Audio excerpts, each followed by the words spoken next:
윤석열 대통령은 구속 상태에서도 공수처의 조사에 전혀 협조를 하지 않고 있습니다. 공수처는 오늘 오후 서울구치소를 찾아 윤 대통령에 대한 강제 구인을 시도했지만 불발로 끝났습니다. 서정빈 변호사와 자세한 이야기 나눠보겠습니다. 어서 오십시오. 안녕하십니까? 예, 안녕하십니까.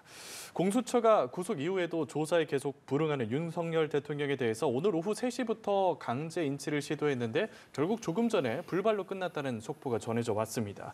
윤석열 대통령이 계속해서 조사를 거부한 건데 피의자가 조사 출석을 거부할 경우에 조사실로 강제 구인이 가능하다는 대법원 판례가 또 있다고 하는데 이 강제 구인조차도 거부할 수 있는 겁니까? 사실 지금 현실적인 상황을 봤을 때는 예. 윤 대통령이 거부를 했을 때 물리력을 행사해서 강제로 인치시키기에는 어려운 점이 상당히 많지 않았나 생각이 됩니다. 우선 말씀하신 판례 같은 경우에는 2013년에 있었던 판례인데 이렇게 구속된 피의자가 구치소에서 이 조사실까지의 이동을 거부하면서 출석을 거부할 때 기존에 발부된 구속영장의 효력에 의해서도 강제로 인치를 할 수가 있다라는 내용의 판례입니다. 하지만 이건 판례가 존재할 뿐이고 관련해서 구체적인 절차라든가 내용을 규정해 놓은 그런 법률 규정은 없습니다. 그러다 보니 경호처 입장에서는 이 윤 대통령에 대해서 강제 구인을 시도를 한다 하더라도 이 강제력을 어느 정도까지 행사할 수 있을지에 대해서는 상당히 고민을 했을 거고 또 대통령의 신문이다 보니 실제로는 의미 있는 강제력을 행사할 수는 없다라고 판단을 했을 겁니다. 또 특히나 지금 경호처도 서울구치소에 이제 들어간 것으로 알고 있는데 만약에 일정 수준 이상의 무리력을 행사하려 했다라고 한다면 경호처 입장에서는 이제야말로 이 대통령에 대해서 부당한 위해에 해당한다라고 판단을 하고 막아설 가능성도 분명히 있었을 겁니다. 예. 그런 상황이기 때문에 공수처 입장에서는 비록 강제 인치라고 강제 구인이라고 주장을 하긴 하지만 아무래도 실질적인 내용은 계속해서 설득을 하는 그래서 이런 판례에 따라서 이동을 시킬 수가 있다라는 점을 설득하는 과정들이 이어지지 않았을까. 하지만 결국 윤 대통령이 거부를 하면서 실제로는 집행하기에는 상당히 어려운 상황이 아니었을까 이렇게 생각이 됩니다. 예. 그런데 사실 강제로 대면 조사가 이루어진다 해도 그간의 윤석열 대통령의 조사 내용을 보면 또 한 번 강제 조사에서도 묵비권을 행사하면서 진술을 거부할 수 있지 않습니까? 이런 점을 공수처도 알 것 같은데 그럼에도 어느 정도 부담이 있는 강제 구인에 나섰던 이유는 뭐라고 보십니까? 일단 말씀하신 것처럼 공수처도 충분히 그런 점들을 예상을 했을 겁니다. 예. 그래서 출석을 거부할 것이다. 혹은 출석이 된다 하더라도 사실상 대부분의 내용들에 대해서는 진술을 거부할 것이다라는 것을 알고 있었을 겁니다. 한편으로는 그래도 이 체포된 피의자에서 구속된 피의자로 신분이 바뀌었으니 여기에서 그런 심경의 변화가 있지 않았을까 기대를 했을 수도 있긴 하겠지만 사실은 그러지는 않았을 거라고 보고 그렇다면 실질은 없지만 앞으로의 그런 절차들을 대비해서 결국 이런 시도들을 하는 게 아닌가라고 한번 생각을 해볼 수 있을 것 같습니다. 예. 우선 윤 대통령 입장에서는 지금 구속된 상황에서 이후에 구속 적부심도 청구를 할 수 있다라는 그런 가능성이 상당히 높다라고 평가를 받고 있고 한편으로는 이후에 기소가 된 후에도 또 보석 청구 등을 진행을 해볼 수가 있습니다.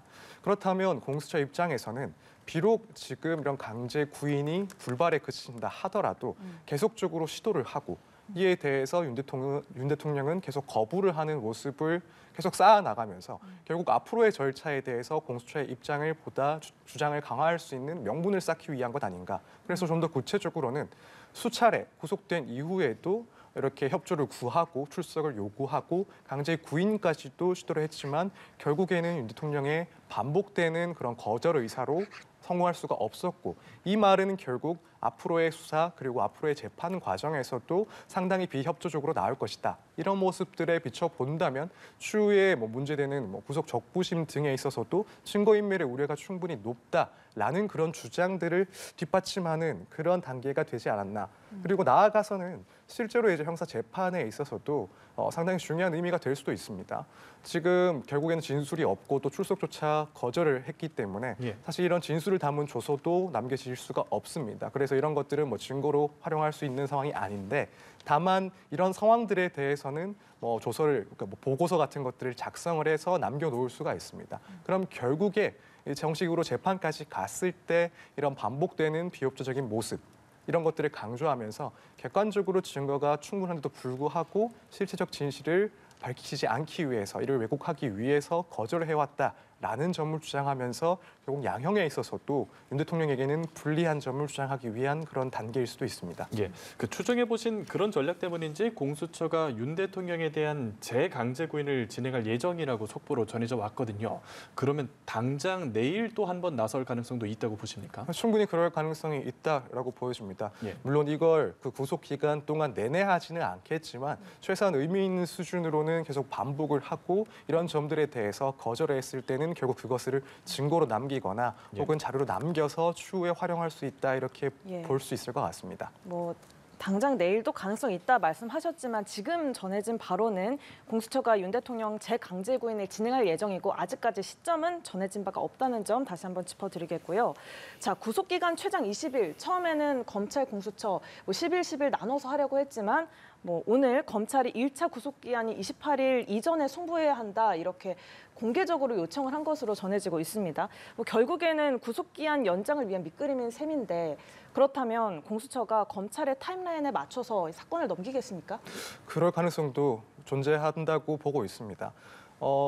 지금 윤 대통령이 진술을 비록 거부하고 있지만 사실은 이 구속 기간 중에 제일 중요한 수사 절차 중에 하나가 피의자 신문이긴 합니다. 그렇다면 반복적으로 이렇게 피의자 신문을 거절할 경우에는 다른 조사에 필요한 시간도 들긴 하겠지만 10일이라는 허용되는 공수처에서 일단 협의가 됐다는 그 10일 기간을 모두 쓸 필요가 없을 수가 있습니다. 예. 그렇다면 아무래도 검찰 입장에서는 조금 더 이른 시간에 수사를 넘겨받고 이제 아무래도 자기들은 검찰 입장에서는 수사 경험이나 능력 면에서 더 풍부하다라고 평가를 받을 수도 있기 때문에 조금 더 확보된 기간 동안 이 기소를 위해서 필요한 점들을 들여다볼 시간이 충분히 확보가 될 수가 있고 필요하다면 거기에 조사를 진행하기에도 시일이 조금 필요할 수가 있습니다. 그래서 이 점에 대해서 그러니까 검찰에서 결국 이 상황에서 조사를 넘겨받았을 때 어느 정도 시간이 확보가 필요하다라는 점에 대해서 양측이 조율이 되고 협의가 된다면 그렇다면 공수처에서는 조금 예상보다 빠르게 검찰의 사건을 넘길 가능성도 있다고 봅니다. 예, 공수처가 이와는 별개로 변호인 외 외부인 접견 금지 조치도 내렸습니다. 윤석열 대통령 측은 이게 수사 목적이 아니라 대통령에 대한 분풀이라고 하면서 철회를 요구했고요. 공수처 입장에서는 어떤 부분을 우려하고 내린 조치일까요? 결국 증거인멸을 가장 우려를 했기 때문에 이런 네. 조치를 취했다라고 볼 수 있습니다. 사실 조직적인 범죄라든가 혹은 다수의 공범들이 존재하는 그런 범행 같은 경우에는 결국 윗선에서 다른 밑에 있는 지휘를 통해서 다른 관계자들에 대해서 증거와 관련된 것들을 지시하거나 영향을 줄 수가 있습니다. 그래서 이미 진술한 내용을 번복시키거나 혹은 앞으로 진술할 내용을 조정을 할 수도 있습니다. 그러니까 지금 윤 대통령 같은 경우에는 행정부의 가장 수장으로서 이 관련자들 중에서는 가장 윗선에 있는 사람이고 그렇다면 이미 조사가 진행되고 재판을 예정하고 있는 그런 관련자들의 진술에 대해서도 영향을 미칠 수가 있다. 이거 이미 진술된 내용도 바꾸거나 혹은 혹은 내용을 아예 번복을 시킬 수도 있다. 또는 앞으로 조사를 받을 수 있는 그런 관계자들에 대해서 혹은 네. 중요한 참고인에 대해서도 충분히 영향을 줄 수 있는 위치에 있다. 특히 지금 윤 대통령 같은 경우에는 대리인들을 통해서 이 관련해서 본인에게 불리한 그런 진술들을 한 사령관들의 진술에 대해서 다 거부를 하고 있는, 다 진실이 아니다라고 주장을 하고 있는 상황입니다. 네. 그런 상황이다 보니 결국에는 필요 최소한인 그 변호인의 접견 외에는 다른 사람들과의 접견이나 수발신 등을 막음으로써 결국에는 증거인멸을 막기 위해서 이런 조치를 취했다라고 볼 수가 있습니다. 예, 그런데 또 이 내용과 관련해서 일각에서는 공범 혐의로 받고 있는 그 인물들이 다 구속된 상황에서 증거인멸이 가능하냐 이런 이야기하는데 이거에 대해서는 어떻게 생각하세요? 물론 공범들이 불구속 상태인 경우와 비교했을 때 구속 상태가 돼버리면 아무래도 교류 자체가 쉽지는 않기 때문에 증거인멸 가능성이 떨어진다라고도 볼 수는 있습니다. 하지만 그렇다고 해서 증거인멸 가능성이 완전히 없어지는 것은 또 결코 아닙니다. 중간자들을 통해서 혹은 중간자나 대리인들의 단계를 거쳐서 결국에는 이런 공범들에 대해서 자신의 의견 혹은 영향력이 행사될 수가 있고 이미 진술을 했다 하더라도 향후 더 중요한 절차인 재판에서의 그런 증언이나 진술들에 대해서 영향을 충분히 주고 또 바뀌어질 가능성도 있습니다. 이런 점을 고려한다면 비록 관계자들이 구속된 상태이긴 하지만 그것만으로 증거인멸의 우려가 없다라고 했다라고 평가하기는 조금 어려울 것 같습니다. 예, 알겠습니다. 이번에는 압수수색 이야기를 좀 해볼 텐데요. 경찰 특별수사단이 대통령 경호처 그리고 삼청동 안전가옥의 압수수색 재시도에 나섰지만 경호처가 불응하면서 결국 또 불발이 됐습니다. 경호처에 안전가옥 CCTV가 있는 서버가 있는 것으로 알려지고 있는데 이 상황 어떻게 보세요? 네, 그렇습니다. 우선 그 경찰 쪽에서는 이런 안가나 혹은 대통령실 경호처를 수색하려고 하는 이유가 말씀하신 것처럼 이런 CCTV 관련 영상을 확보하고 또 가능하다면 관련 문건들을 확보하기 위해서입니다. 우선 이 CCTV 같은 경우에는 계엄 당시의 정황을 어느 정도 객관적으로 볼 수 있는 그런 자료가 될 수가 있습니다. 지금까지 알려진 바에 의하면 비상계엄 선포 3시간 전에 조지호 경찰청장 그리고 김봉식 서울경찰청장을 안가로 불러서 이 서면 지휘를 하달을 했다라는 것이 알려졌고 또 한편으로는 계엄이 해제된 4일 날 저녁에도 각 장관들과 민정수석, 법제처장을 불러서 회동을 했었다라는 내용이 또 알려지고 있습니다. 그러다 보니 이 안가에서 있었던 일에 대한 그런 객관적인 정황을 확인할 수 있는 자료로서 이 CCTV가 중요하기 때문에 결국 압수수색에 나간 것이고 마찬가지로 이 안가에 관련된 문건이 있을 수 있기 때문에 압수수색을 시도를 한 겁니다. 근데 결국 경호처에서 이제 반발을 했기 때문에 압수수색은 불발이 됐고 이제 경호처에서 근거로 든 것은 이미 우리가 예전부터 들어왔던 그 형사소송법상 110조 111조 그러니까 군사상의 기밀을 요하는 장소 혹은 공무원의 비밀과 관련된 물건에 대한 압수수색 이 부분에 대해서는 결국 책임자의 승인이 필요하다. 그렇지만 경호처에서는 승인이 없었기 때문에 이를 거부하겠다라는 내용입니다. 체포영장 수색 당시에는 그러니까 체포를 위한 수색 같은 경우에는 해당 규정에 적용이 되지 않는다라고 보는 게 맞다고 보지만 지금 이 상황 같은 경우에는 압수를 위해서 수색을 진행하는 것이었기 때문에 해당 규정들이 적용된다고 보는 것이 맞고 그렇다면 1차적인 그 승인은 결국 책임자, 경호처가 될 수 있고 혹은 지금 최권한 대행이 될 수도 있지만 이런 승인이 없다라고 한다면 압수수색은 할 수가 없는 상황이었고 결국 그래서 경찰에서는 수색을 하지 못한 상황입니다. 네, 자 이런 가운데 경찰은 윤석열 대통령이 체포되기 전에 총기 사용을 지시했고 김성훈 차장이 알겠다라고 답했다는 경호처 내부 진술을 확보했다라고 밝혔습니다. 일단은 윤 대통령 측에서는 지시한 적이 없다 이렇게 주장을 하고 있는데 이 내용은 어떻게 보세요? 네, 우선 지금 김 차장에 대해서 경찰은 결국 구속영장을 청구를 했지만 신청을 했지만 검찰에서 반려를 했습니다. 그렇습니다. 그래서 이 상황에 대해서 조금 이례적이다 혹은 예상치 못했다라고 이야기들이 나오고 있는 것 같고 검찰에서는 일단 첫 번째로 구속의 필요성이 매우 낮아졌다라는 겁니다. 결국 당시에 대통령이 체포가 되었기 때문에 김 차장에 대한 체포가 필요한 사항은 아니다라는 한 가지 이유를 들고 있고 또 하나는 결국 김 차장이 자진 출석했기 때문에 그래서 이제 더 이상 구속을 할 만한 그런 사유에 해당하지 않는다라고 판단을 한 걸로 보입니다.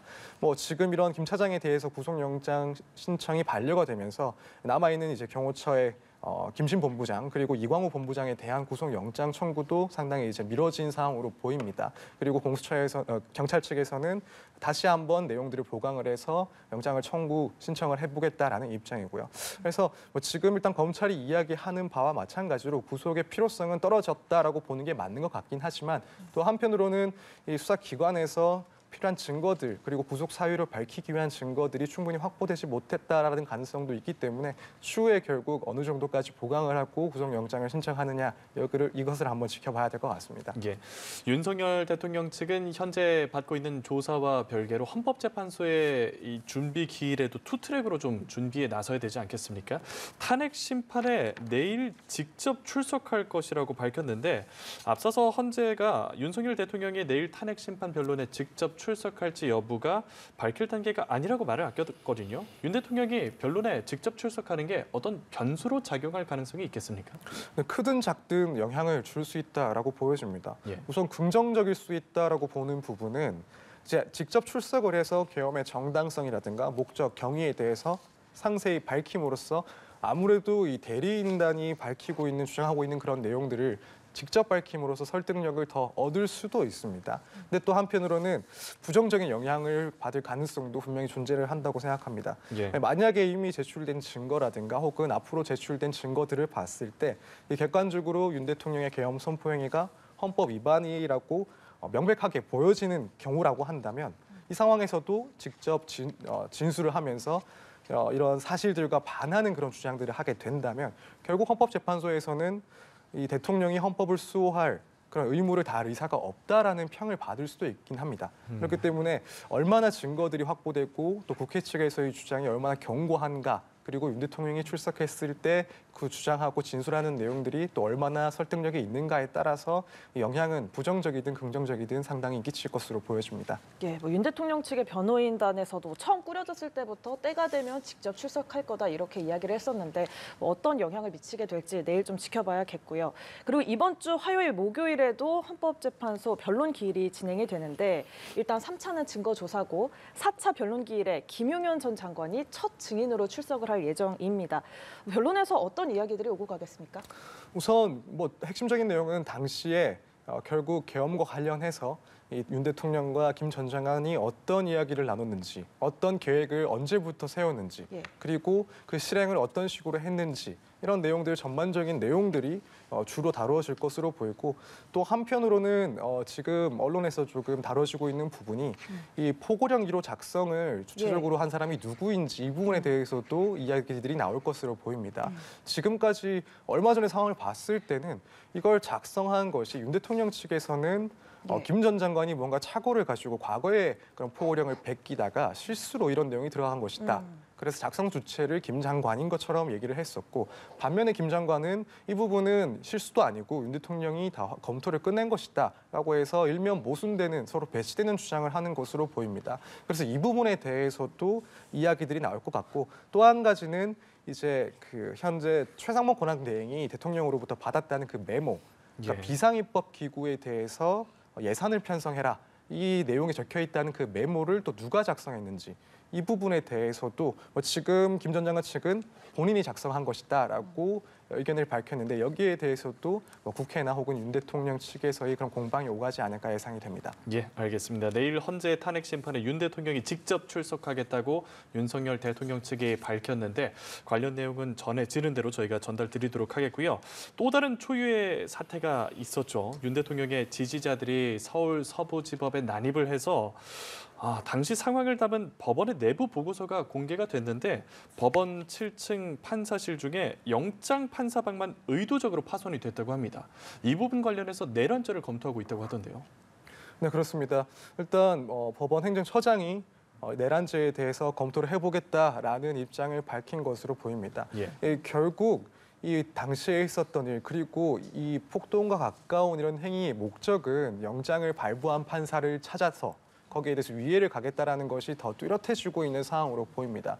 그러다 보니 이 경우에는 결국 법관 그리고 법원이라는 국가기관에 대해서 그 기능을 마비시키기 위한 그런 폭력 행위라고 보여질 수가 있습니다. 그렇기 때문에 이런 내란죄 적용 가능성에 대해서도 이야기가 나오고 있는 상황이고, 물론 그 적용 가능성에 대해서는 조금 따져볼 문제이긴 합니다. 아무래도 내란죄가 성립하기 위해서는 국헌문란의 목적이 있었는지, 그리고 또 이러한 폭동이라고 할 만한 행위가 결국 한 지역의 평온을 해칠 만한 그런 수단이었는지, 그러니까 평가적인 요소가 상당히 들어갈 수밖에 없는 부분이기 때문에 까다로운 부분인 건 분명히 맞습니다. 그래서 내란죄에 성립할 수 있는지는 결국 향후에 검토를 거쳐야 될 문제이긴 하지만, 우선 그만큼 법원 내에서도 이 상황에 대해서 결코 묵과할 수 없는 상당히 심대한 문제라고 보고 있다라는 그런 점을 드러내는 점이 아닌가 생각이 됩니다. 이 내란죄라는 게 이전에는 얼마 전까지만 해도 그렇게 자주 들을 수 있었던 용어는 아니거든요. 내란죄랑 일반 폭동하고는 어떻게 다릅니까? 그러니까 내란죄, 우리가 말하는 폭동은 사실은 내란죄의 구성 요건 중에 하나입니다. 내란죄 같은 경우에는 말씀하신 것처럼 흔히 볼 수 없는, 왜냐하면 국헌문란이라는 그런 목적을 가지고 폭동이라는 한 지역의 평온을 해할 정도의 수준의 규모의 그런 폭력적인 상황까지도 요건을 하고 있습니다. 그래서 폭동이란 것은 사실 우리가 일반적인 얘기로는 편하게 하지만 결국 이 폭동은 내란죄의 구성 요건 중에 하나라고 볼 수가 있습니다. 그리고 굳이 우리가 이야기를 하자면 폭동은 형법상 소요죄랑 어느 정도 유사하다라고 보입니다. 소요죄 역시 마찬가지로 다수가 모여서 물리력을 행사하는, 그래서 송계를 하는 이런 범죄를 말하는데, 이제 구체적으로 어느 정도 수준인지, 이 폭력의 범위가 어느 정도 수준이고 목적이 무엇인지에 따라서 이 어느 범죄가 성립하는지는 달라지는 부분입니다. 예, 이렇게 초유의 폭력 사태에 맞는 수사와 처벌도 이어지게 될 텐데 일단 경찰에서는 현장에서 90명을 현행범으로 체포했고 그중 대다수에 대해서 구속영장도 신청한 상태고요. 대법원에서 긴급회의를 열어서 법치주의에 대한 전면 부정이다. 이렇게 굉장히 무거운 죄로 좀 보고 있는 모습인데 어떤 처벌이 이루어지겠습니까? 결론부터 말씀드리자면 여기에 관여된 사람들에 대해서는 다른 사정들을 고려하지 않더라도 실형을 선고받을 가능성이 상당히 높다라고 보여집니다. 법원에서 밝힌 바와 같이 이 상황은 상당히 매우 중대한 범죄라고 볼 수밖에 없습니다. 말 그대로 이제 법치주의의 보루인 그 법원에서 무법천지가 발생하는 그런 사상 초유의 상황이 발생을 했기 때문에 매우 중대한, 그러니까 법치주의에 대한 정면적인 도전이라고 볼 수밖에 없는 매우 심대한 범죄라고 봐야 됩니다. 그리고 또 앞으로를 생각했을 때도 이러한 일이 비록 이번 한 번에 끝나지 않을 수 있다라는 그런 우려도 충분히 있을 수가 있습니다. 지금 이런 윤 대통령과 관련해서는 앞으로 남은 그런 헌법 재판이나 혹은 형사 재판이 훨씬 더 많이 남아 있는데 예. 이런 상황에서 매 순간순간 매 결과마다 불만을 가진 사람들이 동일한 시도를 할 가능성도 결코 배제를 할 수가 없습니다. 예. 그렇기 때문에 아무래도 수사기관이나 법원 입장에서도 지금 단계부터 이 범죄의 심각성을 인지를 하고 수사나 혹은 처벌에 있어서 강한 그런 의지를 보여주는 상황이라고 생각이 됩니다. 예, 알겠습니다. 서울 서부지법 난동 사태까지 오늘 함께 얘기 나눠봤습니다. 네, 오늘 말씀 고맙습니다. 고맙습니다. 감사합니다.